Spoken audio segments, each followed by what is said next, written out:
আচ্ছা, আমরা টেস্টি ফুচকা বলতে কী বুঝি? ফুচকাটা একটু মুচমুচে হবে, আলুর পুরটা একটু সুন্দর হবে, টক জলটা খুব খেতে ভালো লাগবে, সেই রকমই তো বুঝি, তাই না? তাই সেই রকমই চলে গিয়েছিলাম আজকে এই গন্তব্যস্থলে, গুটি গুটি পায়ে রওনা দিলাম এই এত রোদের মধ্যে গিয়েও তোমাদের জন্য ভিডিও বানানোর জন্য যেতে হয়েছিল। তোমরা যারা সুকুমার সেনগুপ্ত কলেজে পড়ো তারা তো বিহারি কাকুর ফুচকা আর বাচ্চার ফুচকা তো অবশ্যই জানো, যারা জানো না তাদের জন্য বলে দিই।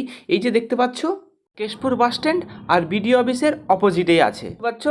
এটা হচ্ছে বাচ্চার ফুচকার দোকান। জাস্ট অসাধারণ ফুচকা বানায়, কি বলবো তোমাদের। তোমরা তো জানোই যে বিহারি কাকার ফুচকা আর বাচ্চার ফুচকা মানেই কেশপুরের ফেমাস ফুচকা। যার যার ফুচকা ভালো লাগে একটা তো লাইক অবশ্যই করতে হবে, আর তোমাদের জন্যই এসব সেরা সেরা সন্ধান দিচ্ছি ফুচকার, তো একটা তো লাইক করতে হবে, তাই না? এটা খেতে ছিল জাস্ট মারাত্মক, কি বলবো তোমাদের, মুখে দিতেই ফুচকাটা মিলেই যাচ্ছিল, এতটা পরিমাণে ক্রাঞ্চি ছিল ফুচকা, কি বলবো। লাস্টে যে ফুচকাটা দিল, আহা হা, সসের সাথে একটা ফুচকাটা দিল, জাস্ট মারাত্মক লাগলো খেতে, জাস্ট লাইকে ওয়াও, কি বলবো তোমাদের।